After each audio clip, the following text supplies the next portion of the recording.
2 నిమిషాల పని, ఒక్క నిమిషం. 5 years ఎక్స్పీరియన్స్ చూద్దాం. 5 years నుంచి గల్లీలో ఎవరినైనా అడగండి, నేను తప్ప ఈ గల్లీలో ఎవరు రారు అసలు.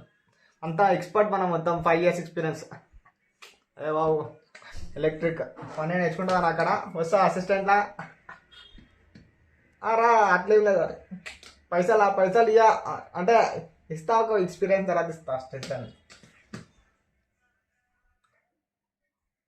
హోమ్స్లా ఏం లే, హోమ్స్లా హోమ్ కట్టి లోపల ఎలక్ట్రిక్ ఫిట్ చేస్తే అది హోమ్స్లా. ఇక్కడ నీ మైండ్ ఫిట్ చేస్తాను, అస్సలు లూజ్ ఉంది మొత్తం నట్లు.